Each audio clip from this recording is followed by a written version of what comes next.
L'avenir de la RDC dans les mois à venir, toujours incertain. À la demande de plusieurs pays, dont la Belgique, l'ancienne puissance coloniale, les ministres des Affaires étrangères de la Commission de l'Union européenne vont se réunir pour parler de la situation politique de ce pays. Le 17 octobre, c'est la date retenue pour cette rencontre jeudi dernier par les ambassadeurs de l'UE. Ajoutons que le ministre belge des Affaires étrangères a déclaré mercredi que son pays avait réduit à 6 mois la durée du visa des officiels congolais détenant des passeports diplomatiques. De son côté, à Paris, le ministre des Affaires étrangères français a appelé l'Union européenne à utiliser tous les moyens, y compris des sanctions, pour empêcher une dégradation de la situation politique en RDC. Ce que Washington a fait la semaine dernière en adoptant des sanctions financières à l'encontre de deux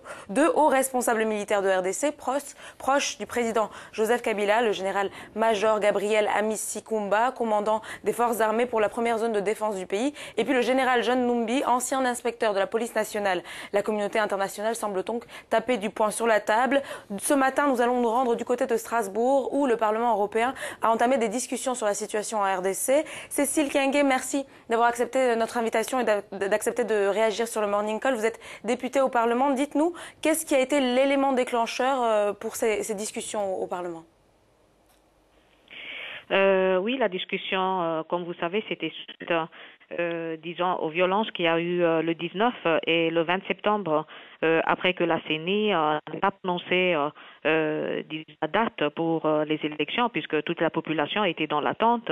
Et suite à ça, il y a eu toutes les violences, et c'est sur base de ça que, juste après, le Parlement européen a demandé d'urgence une discussion, mais sans résolution. Et cette fois-ci, les différents députés qui se sont exprimés, je peux parler sur ceux qui m'engagent, c'était pour solliciter les institutions européennes à aller dans une direction d'avoir des actions concrètes. Et un peu dans le genre des États-Unis, mais je vois que la Belgique, comme État membre, a pris aussi une position très forte hier, et que je salue d'ailleurs, puisque je partage entièrement, et le fait qu'à un certain moment, il faut s'arrêter avec, disons, des annonces, mais il faut commencer à agir. Alors, sur ça, j'ai quand même fait comprendre les points sur lesquels on doit insister en partant par des sanctions ciblées, en demandant une justice pour disons une justice pour tous les responsables des massacres, une justice aussi pour disons, emmener en justice toutes les personnes qui, en ce moment, se sont distinguées en bafouant la liberté d'expression, la liberté de presse, la liberté de manifestation, mais aussi une justice, c'est-à-dire aucune impunité pour ceux qui privent la RDC d'un vrai dialogue national, politique, inclusif et transparent dans le respect du cadre institutionnel. Alors Kinshasa accuse les démocraties occidentales d'ingérence dans les affaires du pays, qui ne les regardent pas en quelque sorte. Que répondez-vous à ces accusations de Joseph Kabila ?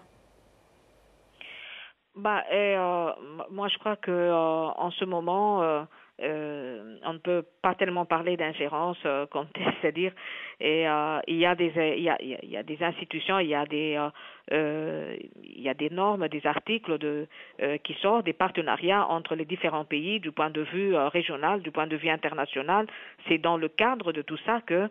toutes les institutions, y compris la communauté européenne et la communauté internationale, les différents États membres peuvent utiliser ces contextes pour pouvoir réagir. Donc je crois que en ce moment la RDC, c'est-à-dire, est en train d'utiliser une stratégie qu'on connaît très bien, puisque je vois qu'il y a beaucoup de pays en Afrique qui utilisent cette stratégie publiquement à travers les médias. Ils font de façon à faire voir que il y a bras de fer, et que ce bras de fer est en train d'aller vers, disons, en faveur de la RDC, quand on sait que en ce moment-ci il y a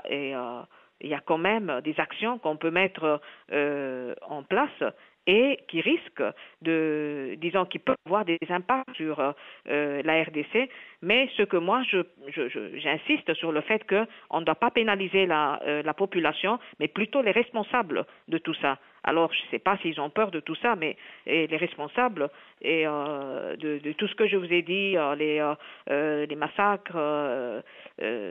priver la RDC quand même d'aller aux élections et tout ce qui suit, c'est-à-dire il faut qu'à un certain moment, ils se rendent compte que le pays n'attend que ça, une stabilité politique, un pays là où il peut vivre en paix et surtout dans toute la région des Grands Lacs, un grand pays comme la RDC devrait normalement essayer de maintenir la paix, mais aussi au profit de tous les autres de ses voisins. Voilà, c'était Cécile Kyenge, elle est membre du Parlement européen, en direct de Bruxelles.